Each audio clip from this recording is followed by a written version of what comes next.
This is a teacher's journey with Robert Corio Jr. This is the 13th episode, and today I'm going to be giving another movie review of Remember the Titans.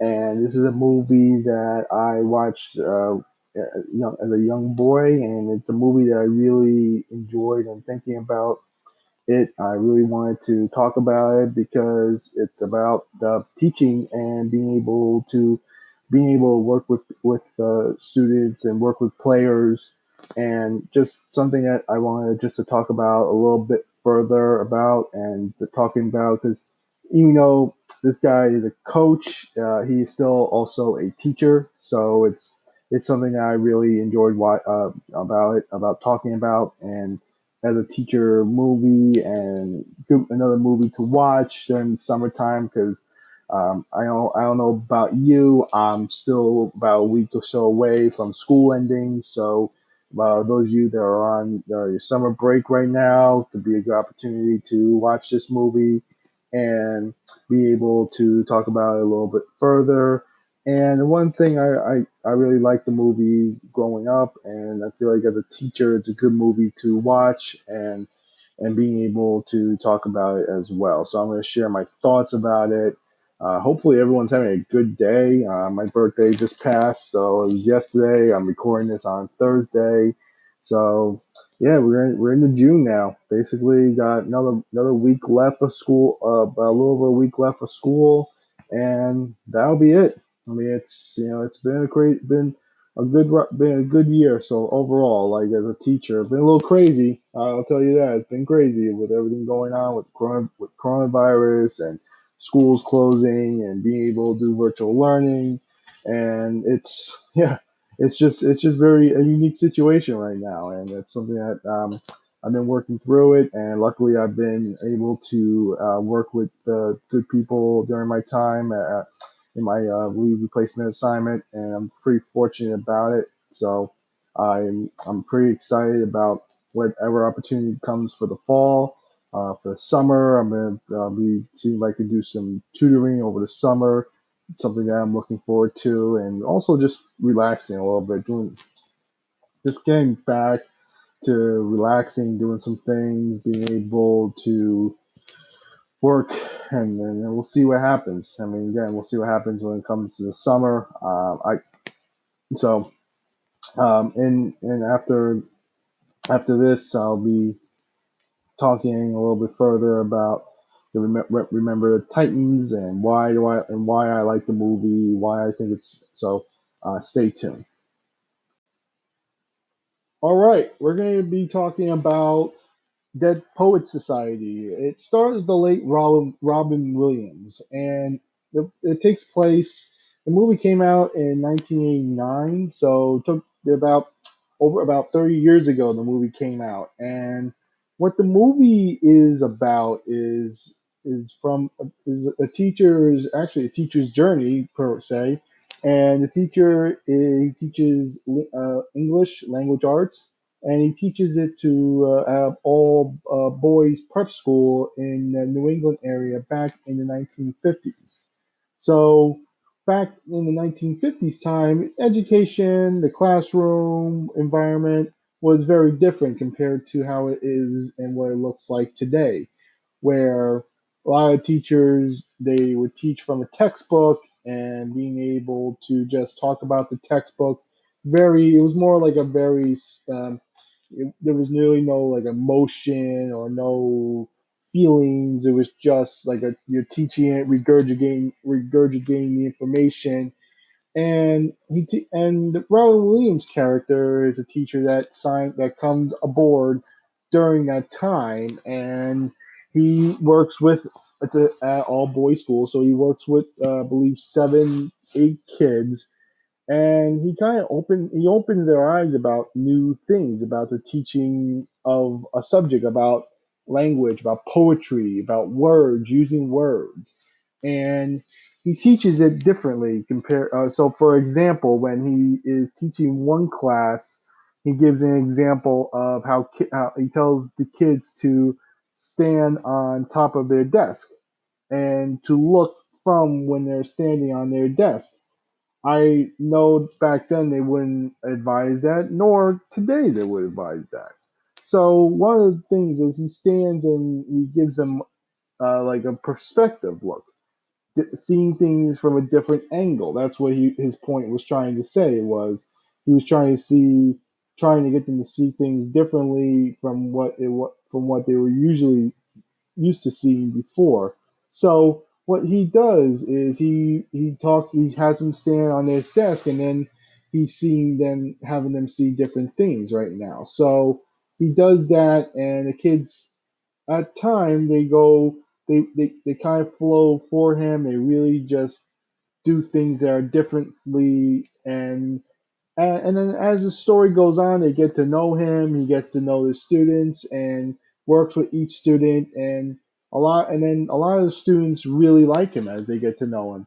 And what they were talking about, some of the kids would sneak off to this cave because there was a book of poetry that they would do, and they would read poetry in there, like a little cave, and they would bring like people, food, and other things, and there was like a secret society where they couldn't tell anyone else in the class. So they would go and they would read poetry. They would read poetry in this like cave nearby the school. So they would like sneak off late at night in order to do this. And then as time went on, a lot of the kids really liked it, and they really explored their creative sides in themselves that they haven't realized before.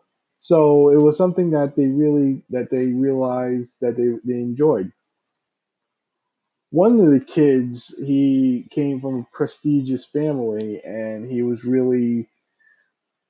wanted to be an actor. He wanted to perform on like Broadway, and he wanted to perform in theater. And his father didn't allow it at the time because his father wasn't he was against it. So he like didn't he would sneak off and do recitals and do other things, and he really didn't.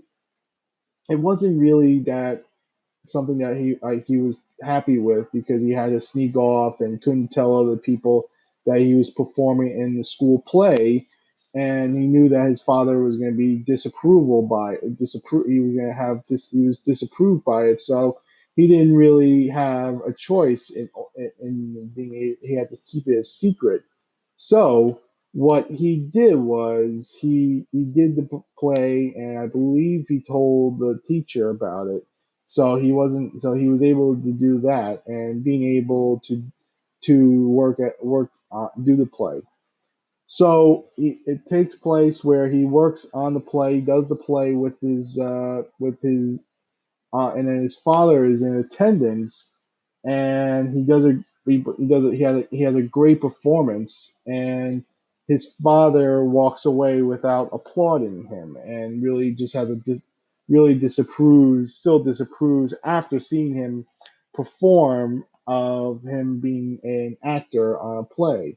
He really wasn't happy with so he was really disappointed by this. And from I believe from the story, from what happens, that he commits suicide because of the fact that he was never going to get his father's approval. He was never going to be able to fully be an actor. You have to, back in the 1950s, it wasn't like where you can just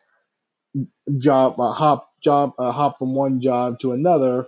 Yeah, basically there was a lot of stigma behind people like that. You know, especially from coming from a prestigious family, wealthy family. It was, you were either going to work in a bank or you were going to work as a doctor. I believe the kid wanted his father wanted him to be a doctor, and he had no interest in being a doctor back then.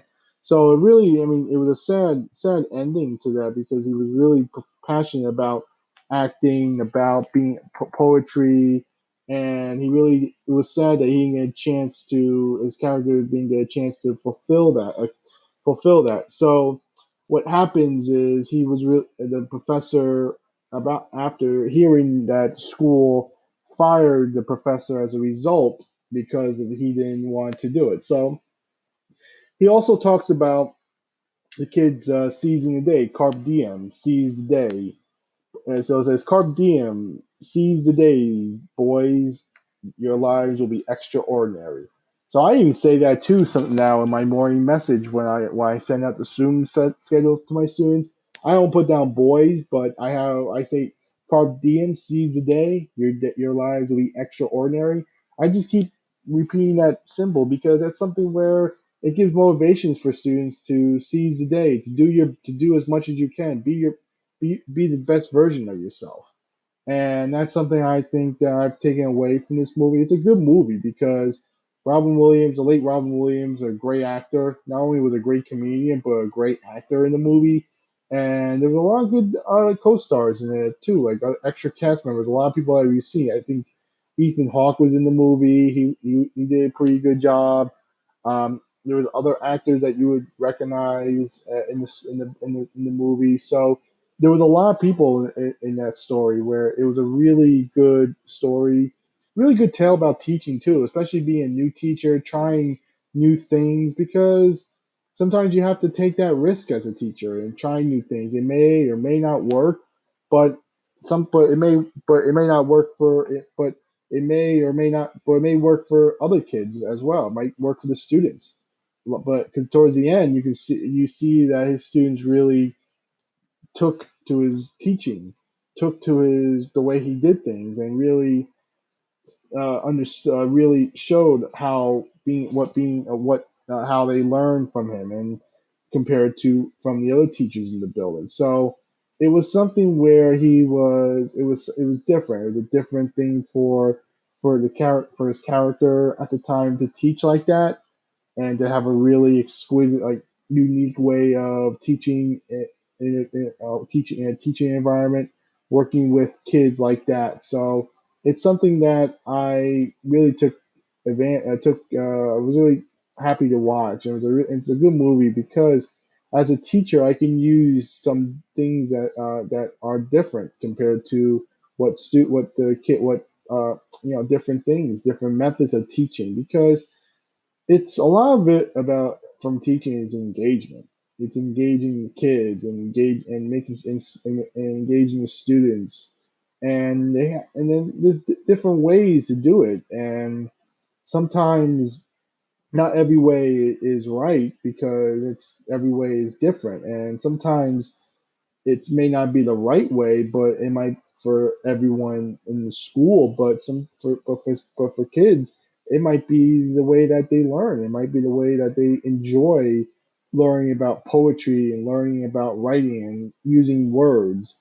So I think as a teacher, I liked it because he tried different things and really wanted to open the students' minds for other things that they can do with their lives, and not just for poetry but just again with their lives. And that is something I like doing as a teacher as well, trying to open their eyes up to different things and working with kids and seeing what they're like on a day-to-day basis. And for me as a teacher, it's something that I'm proud of that I can do during this time, and being able to work with them and being able to see the growth. I think that's also a good point too, because you can see growth of every student too, and you can see like how those students grew over time and grew as a result of his teaching. So I think it's something where I enjoyed watching the movie, and I definitely recommend it whenever you have a time to watch movies. That's a good movie to watch because you can just see what how just comparing differences and from other teachers and how he did things and comparing new things as well. So one of the things that I like to do, I definitely think these movie reviews are good. So again, in a moment, I'm going to just talk a little bit more about stuff that's going on in my teaching world, and then, and then we'll and then that'll be a show. So let's stay tuned. All right, hello, and welcome to a new episode of A Teacher's Journey with your host, Robert Corio Jr. Hope everyone is having a great day today. I'm recording this on Thursday. You're listening to this be Friday or the weekend, whenever you're listening to this. Hopefully, you're all having a great day. And I just wanted again, we got almost towards the end of July. August is right around the corner, and for some of you, school may be starting in a few weeks, or in a month from now, or over a month from now. So I'm gonna again, I'm just gonna be talking about stuff that's going on this week, stuff that I think about, stuff that's happening with everything that's going on with the schools, when they're gonna reopen, what's gonna look like, and just tell you some things that are going on in my teaching life. So first thing is today, I, again, the plan where I live is I live in where I live in New Jersey. We don't know yet. I mean, we don't know the exact plan of like what school is going to look like in September. We know that there are options that schools are sending over, and the governor has to make the final call of what's going to happen. So right now we don't know, like, is it gonna be 100% virtual learning, or is it gonna be a hybrid learning where some students come into school and then the rest go and do remote learning, or is it gonna be 100% in person? I don't know right now. I really don't. Like I said, I've been saying this a few times on episodes. I just don't know what's going to happen, but I am open to both. I am open to whether it's 100% virtual learning. I am open to hybrid learning, and I'm open to in-person learning. I know there's some people that they're not sure what's going to happen. They're worried about coming in because of everything that's going on, and I understand that they might have some health issues, or just worry about they have kids. They're worried. I mean, and I understand that. But for me, I have to be flexible. I have to look at this where I'm just going to be working, and like today, I'm going into the tutoring center which I tutor at. I'm going to be there this afternoon, and I'm going in again on Saturday. So it's a lot of times for me. I'm just making sure that I'm being flexible enough, and I'm being cautious also, and making sure that I'm staying safe. I mean, the tutoring center which I work with, where I go into, I wear a mask. They take my temperature when I arrive, and there's areas where I have there's hand sanitizer where I can use that I can use. Then there's also Lysol spray, which I clean the books and clean the pages off once the students and myself have finished using them. And I go and get all the books for the students. So it's pretty like a seamless thing where students they're doing their work, and I find it to be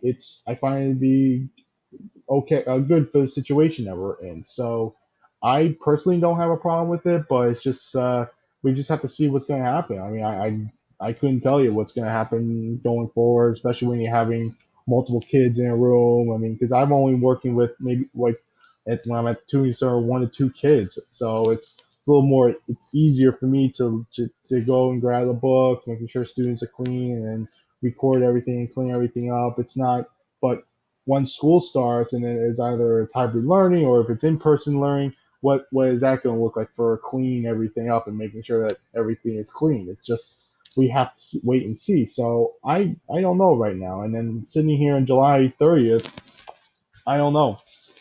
But I think while I was talking to, I mean, I kind of like when I'm talking to my girlfriend, she's also a teacher, and she was saying, so we were also thinking like silver lining is there's still a little over a month to before school starts. Even though right now there has to be a plan in place soon, but we still have over a month before school starts. So I mean, like in some areas, school may be starting in a couple weeks. Like first day of school might be in August, like mid-August, end of August, like towards the end. Like some like not every school in the country starts at the same time. So it's really just if that's a silver lining in all of this, is that we still have time, and there's no like we have to get there's plans getting together right now, but we're also making sure that there is stuff that there are going to be good processes in place, and I have faith in that. I really do. I feel like if we go back, there will be really good processes in place where everyone's going to feel safe, and there's going to be learning is going to be done as well.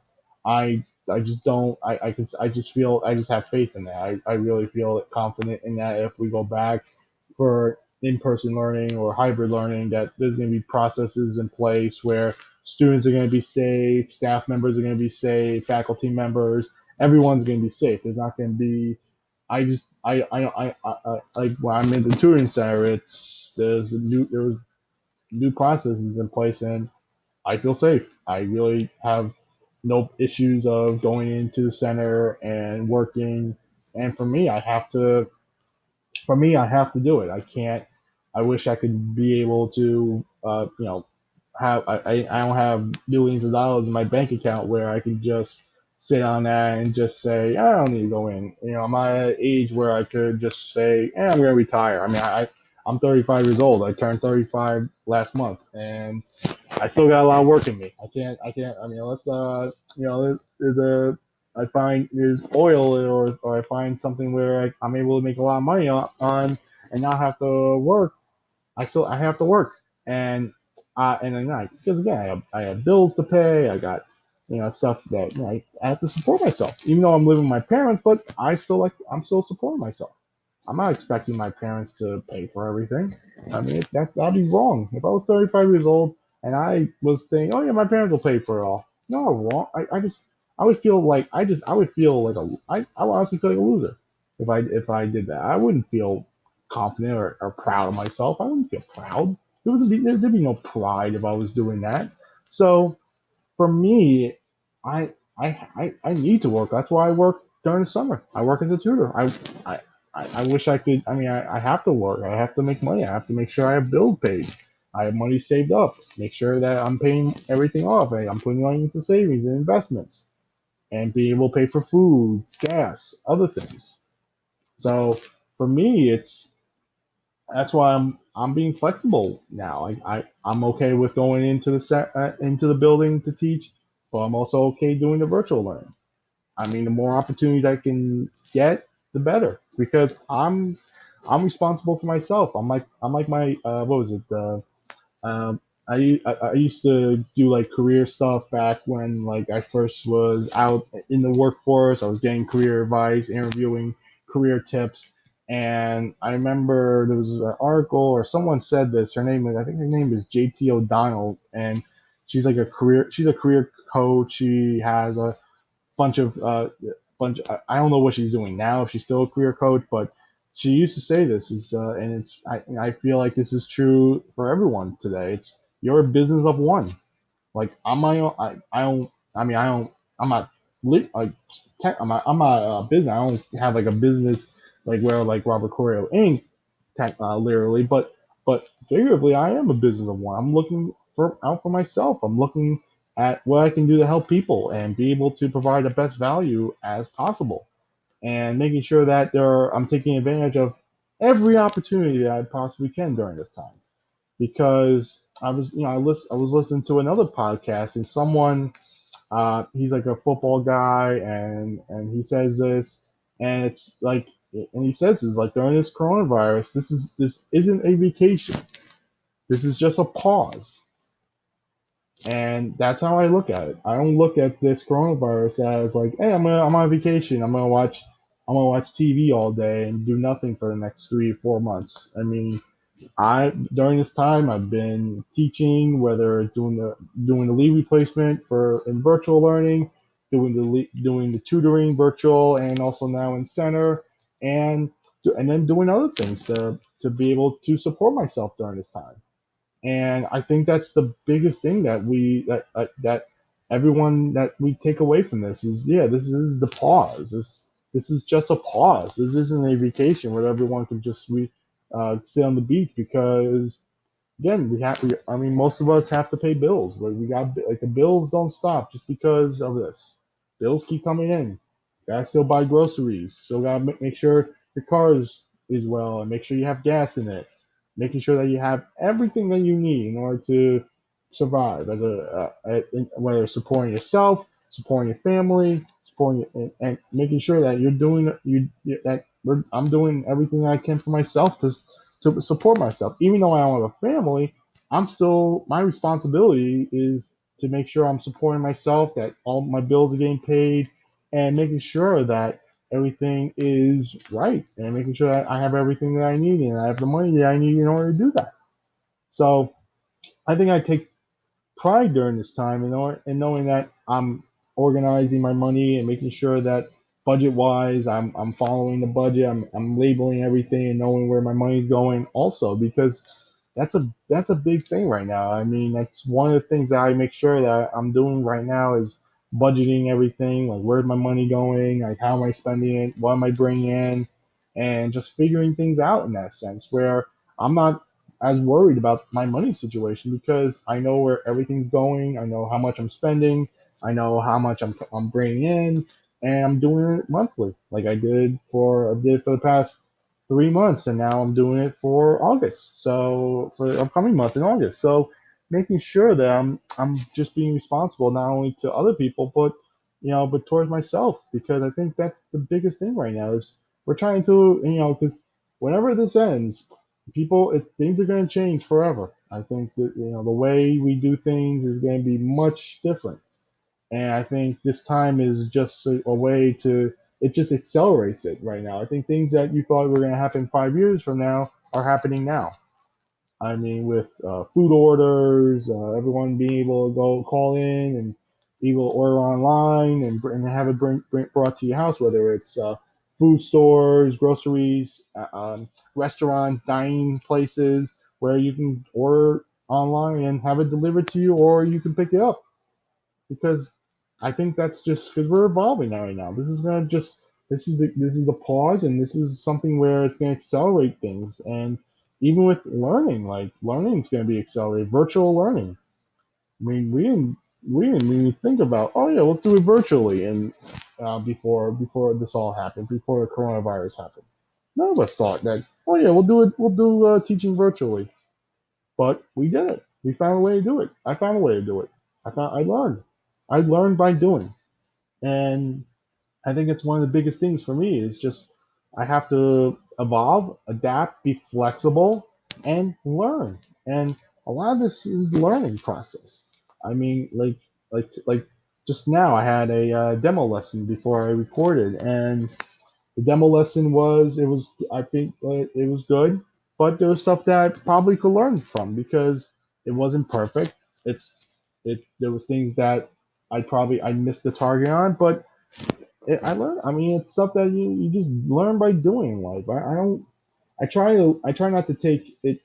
Try to take be too hard on myself because it's just you just try to learn. I try to learn by doing and learning by doing it and being able to do it online and teaching something new online is different for people.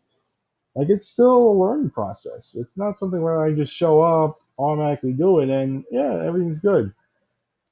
And I think that's where we're at, where everything's at right now. We're just working. We're just grinding right now. We're trying to do the best we can. I'm trying to do the best I can for myself and making sure that I'm doing everything that I can to help people, to bring value, and to make this time. Try to see, try to make lemon. Try, when life hands you lemons, you make lemonade. I'm trying to make lemonade from right now out of all this. So I think that's one of the big things is trying to. I mean, I talk this again. I try to make you try to deal with stuff and stuff that you can control. I mean, right now I'm just trying to do what I can to control what I can control.